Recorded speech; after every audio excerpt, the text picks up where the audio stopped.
আন্তর্জাতিক অপরাধ ট্রাইব্যুনালের চিফ প্রসিকিউটরের দায়িত্ব থেকে অব্যাহতি দেওয়া হয়েছে আইনজীবী তাজুল ইসলামকে।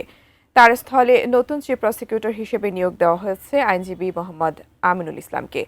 কিন্তু কে এই আমিনুল ইসলাম? বিস্তারিত আরিফ হাসানের প্রতিবেদনে। ২৪-এর ছাত্র জনতার গণঅভ্যুত্থানের মাধ্যমে বাংলাদেশের রাজনীতিতে ঘটে নাটকীয় পালাবদল। পাল্টে যায় বাংলাদেশের রাজনৈতিক প্রেক্ষাপট, বদলে যায় নেতৃত্বের সমীকরণ। সাবেক প্রধানমন্ত্রী শেখ হাসিনা দেশ ছেড়ে পালিয়ে আজ নির্বাসিত। জাতিসংঘের তথ্য অনুযায়ী এই গণঅভ্যুত্থানে আওয়ামী প্রশাসন প্রায় ১৪০০র বেশি ছাত্র জনতাকে নির্বিচারে হত্যা করেছে, আহত হয়েছে কয়েক হাজার। আওয়ামী সরকারের পতন হলে অন্তর্বর্তী সরকার জুলাই অভ্যুত্থানে সংঘটিত এসব সহিংস কর্মকাণ্ডের বিচারের জন্য গঠন করে আন্তর্জাতিক অপরাধ ট্রাইব্যুনাল। চিফ প্রসিকিউটর বানানো হয় আইনজীবী তাজুল ইসলামকে। তার নেতৃত্বে এতদিন ধরে জুলাই গণহত্যা এবং দীর্ঘ ১৭ বছরের গুমসহ আওয়ামী প্রশাসনের বর্বরোচিত অপরাধের বিচার কাজ চলে আসছে। ইতিমধ্যে ট্রাইব্যুনাল থেকে শেখ হাসিনা সহ সাবেক স্বরাষ্ট্রমন্ত্রী আসাদুজ্জামান খান কামালের মৃত্যুদণ্ডের রায়ও ঘোষণা হয়েছে। গুমের মামলা সহ বাকি মামলাগুলো এখন ট্রাইব্যুনালে চলমান রয়েছে। এর মধ্যে আইসিটির চিফ প্রসিকিউটরের দায়িত্ব থেকে অব্যাহতি দেওয়া হলো তাজুল ইসলামকে। নতুন বাংলাদেশ গড়তে এলো জুলফিকার স্টিল। জুলফিকার স্টিল, ইস্পাত দৃঢ় অঙ্গীকার।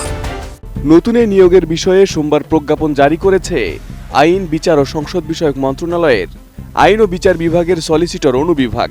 এর আগে রোববার দিবাগত রাত ১১টার দিকে সামাজিক মাধ্যম ফেসবুকে এই খবরটি প্রকাশ করেছেন ব্রিটিশ সাংবাদিক ডেভিড বার্গম্যান এবং এই খবর নিশ্চিত করে দ্য ডিসেন্টো।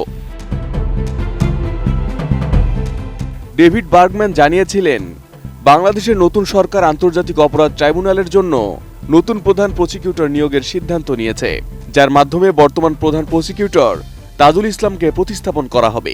এই পদে অ্যাডভোকেট আমিনুল ইসলামকে বিবেচনা করা হচ্ছে বলেও বলা হয়। জানা যায়, আমিনুল ইসলাম পূর্বে বিএনপি চেয়ারপারসন ও সাবেক প্রধানমন্ত্রী বেগম খালেদা জিয়ার আইনজীবী দলের সদস্য ছিলেন। ডেভিড বার্গম্যানের পর দ্য ডিসেন্ট জানায়, রোববার দিনের বেলা চিফ প্রসিকিউটর অ্যাডভোকেট তাজুল ইসলামকে আইনমন্ত্রী মোহাম্মদ আসাদুজ্জামান তার কার্যালয়ে ডেকে পাঠান। সেখানে জনাব তাজুল ইসলামকে জানানো হয় নতুন চিফ প্রসিকিউটর নিয়োগে সরকারের উচ্চ মহলের আগ্রহের কথা। সূত্রটি দাবি করে সোমবার এ সংক্রান্ত প্রজ্ঞাপন জারির সম্ভাবনা রয়েছে। এদিকে সেই খবরের ২৪ ঘন্টা পেরোতে না পেরোতেই প্রজ্ঞাপন জারি করল আইন, বিচার ও সংসদ বিষয়ক মন্ত্রণালয়। নতুন যারা দায়িত্বে আসছেন, যিনি দায়িত্বে আসছেন, তিনি এই বিষয়গুলো মাথায় রেখে বাংলাদেশের এই মানুষগুলোর প্রতি, এই নির্যাতিত বেদনাহত যে মানুষগুলো, তাদের প্রতি সুবিচার করার স্বার্থে এই বিচার প্রক্রিয়া অব্যাহতভাবে সামনে অগ্রসর হবে।